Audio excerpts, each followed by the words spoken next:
I am such a closed off person and am always so concerned about what other people are thinking of me and trying so hard to be someone, to be likable and to be happy and positive and as perfect as I could possibly be. And the people of Cumberland Gap, I knew right away that they didn't require that of me. The video you're about to watch is the first in a series that's been a year in the making. Yes, 1 entire year. You are about to watch our lives change forever. If you don't know us, then you definitely think I'm being dramatic. But if you stick with us on this 6-video series, I promise you'll see an impossibly perfect story unfold. Welcome to The Gap.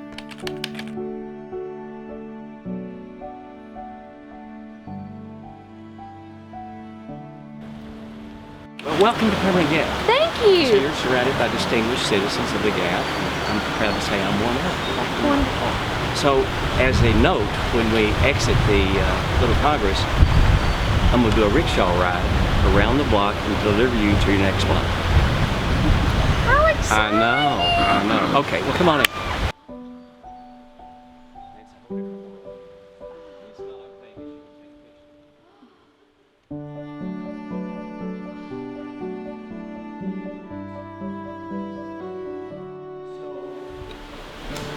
I can talk for hours about this. He can sing too, by the way. I can also sing.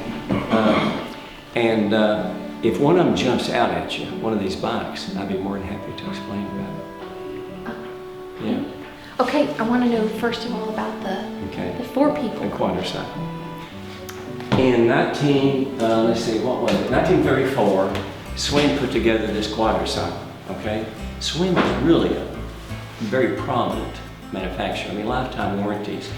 And what they did, they used it as pacing vehicles because round track board racing was second only to baseball and spectator sport popularity. And so it was the pace car, if you will, or the pace bike, okay? And they took it around also throughout the country to show how strong the swing frame was, okay? Out of the 5 that were produced, there's 2 left. One's in Disney World in Orlando, and there's one in Cumberland Gap, Tennessee. You know.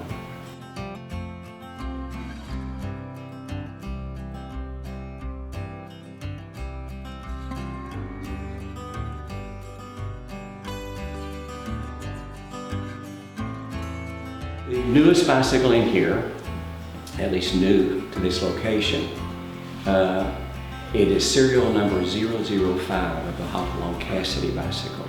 The Hopalong Cassidy bicycle was produced in 1949. And actually Hopalong Cassidy was the first one to introduce licensing of products.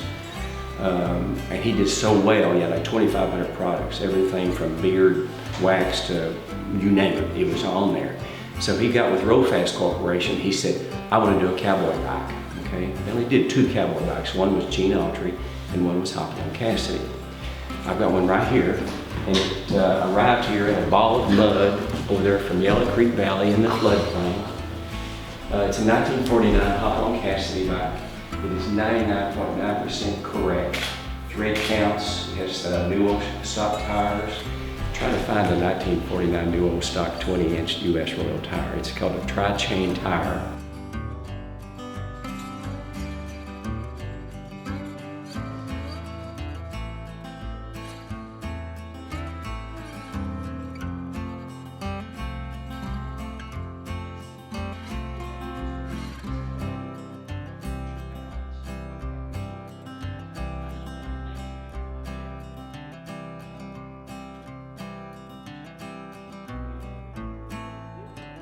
Oh my God. We'll meet you at Gertie's. Okay. Go! Somebody's going to push me back there, my back tire's flat. Okay? Hurry before they get off. So we're going to go around the block like that. Okay. Girls, I appreciate y'all being here. Oh, we're so excited. We really have been excited. You, but I certainly like it. You know, we live in a little paradise in the Gap. It is. It's just a little paradise. And there is something about you cannot. They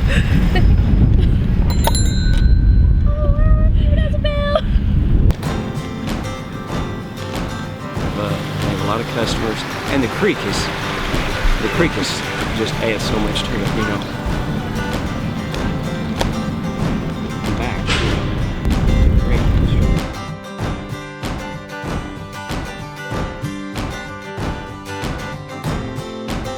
Oh my goodness. Hi, baby.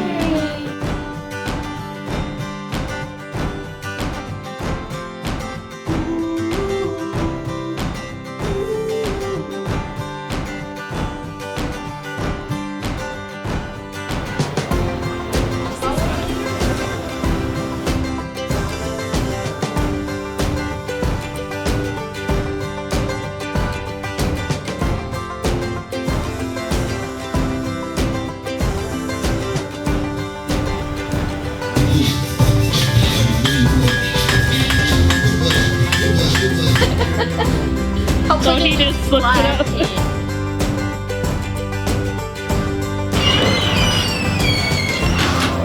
So, okay, this is the ukulele.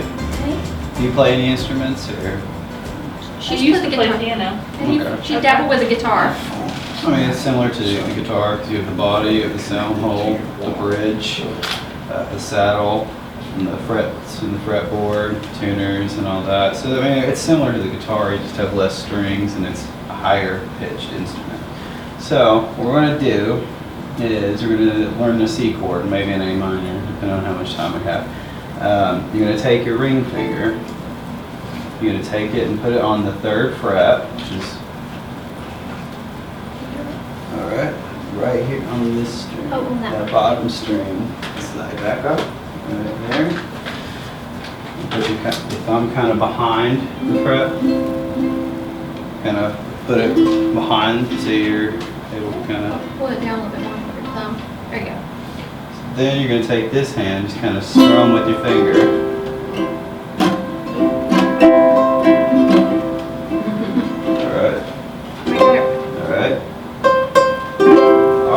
So you learned a C chord. Woohoo! Okay, so let's try the A minor chord now. Okay. So you're going to take your middle finger, and you're going to place it on, you're going to go on the top string on the 2nd fret. Right there. Okay.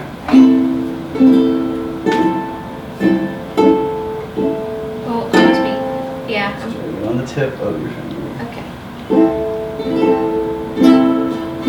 Alright, there you go. So you learned C and A minor, so let's see if you can play the C for me and then switch to A minor. All right. Okay, show off. Alright, you got it. Alright. You're showing off stuff. It's easier than the guitar. You guys are picking it up pretty good. So, Alice, how much time are we working with, I guess? There's our timekeeper. You have a few more minutes, I'll tell you. Okay, I think we could learn another chord real quick. So, on the A minor, you have your middle finger there. Now, if you take your pointer finger and put it on the next to the last string on the 1st fret, that's an F chord.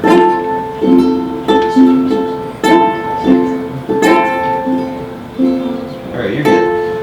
Okay, yeah. You just need to be one more on the tip of your finger. Oh, It's okay. kind of hard to do that with the nails, though, but you're doing good.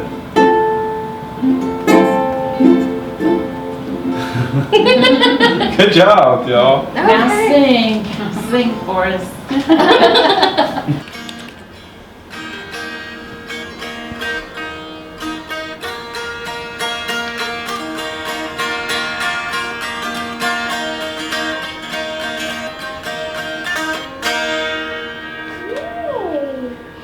But this is evidently sometime in the past when people couldn't afford guitars, they would make them out of cigar boxes.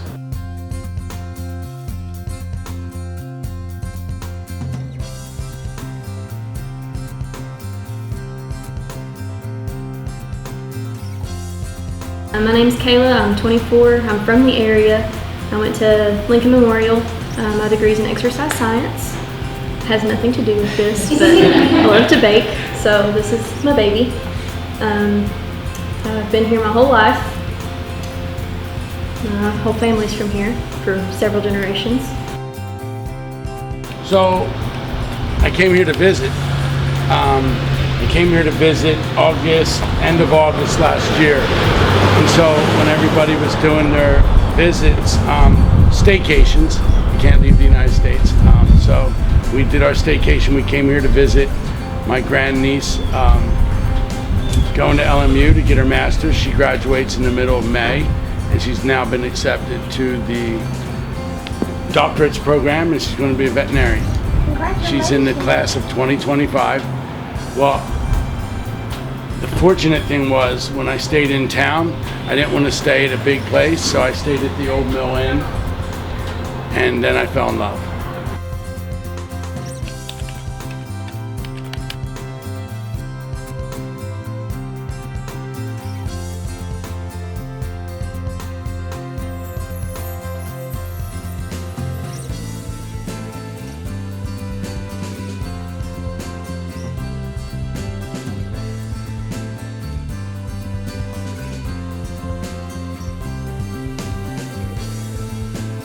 So things are headed all over. You know, I'm at the Jack of all trades. I do the photos, I write the newspaper. These are my books. I do the postcards and magnets. I'm working on some rock lamps.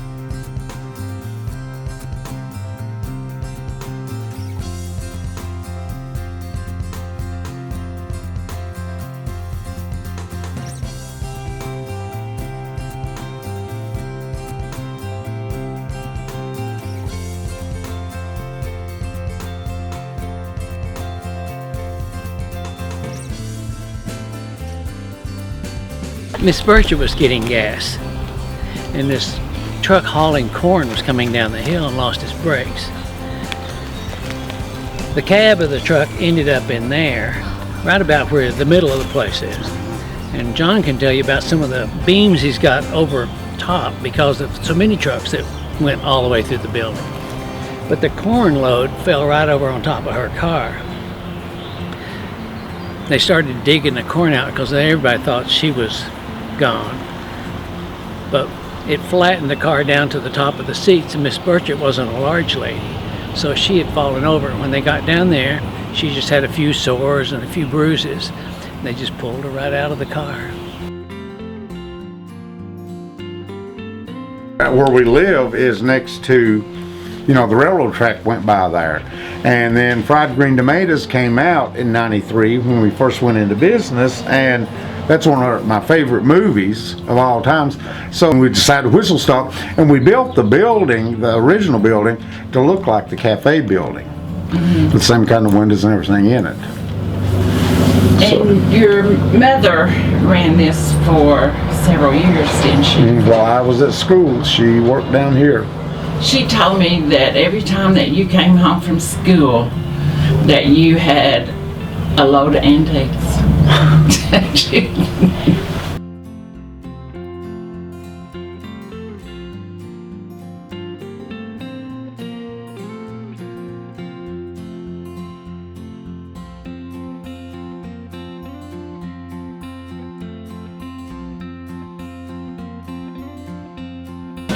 Well, it's upstairs, and yeah, I mostly live down here, don't you? Yeah, I think I practically live down here, but you know, I do have a residence upstairs. You can run up and eat. And let's see, I moved over here in '94.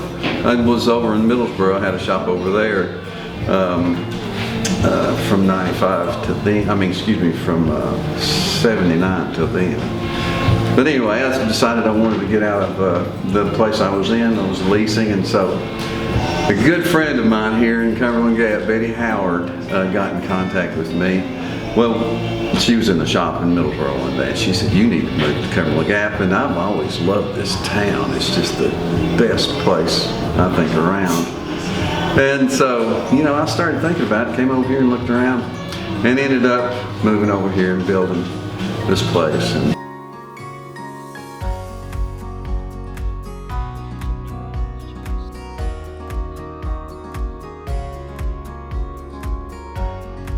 think that, hey, I can reach it. I used to have it sitting out here and everything. Of course, this is the Cumberland Gap.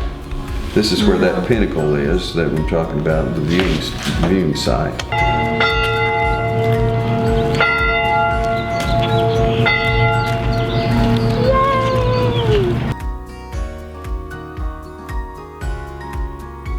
And we're taking all the paint off. We're going to go down to the raw wood. We're going to repair the whole base, and we're going to convert this in here to a event center. So weddings, receptions, family reunions, memorials, some volunteer stuff that we're excited about, and then even talking about a photo studio.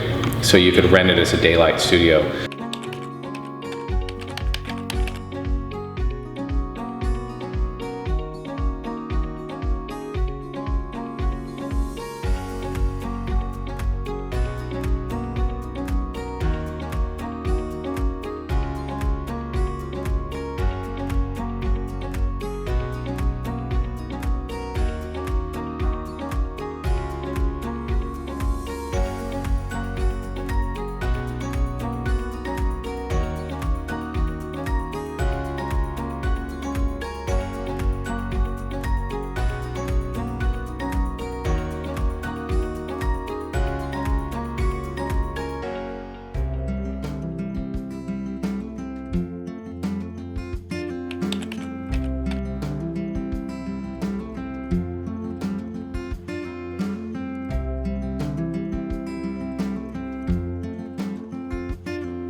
He's come back tomorrow.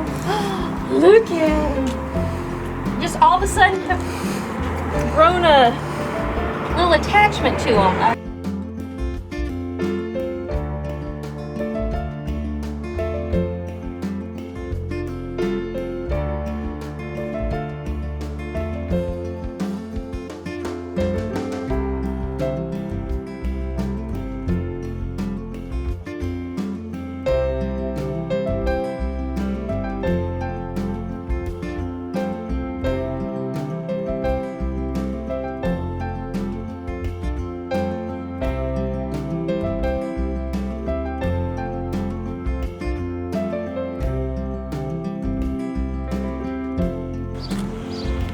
Oh boy. He thinks you have food.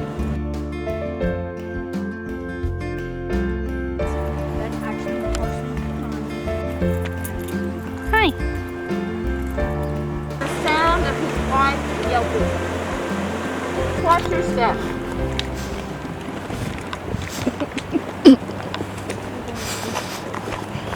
I don't want to be sacrificed to anything. Oh. She said.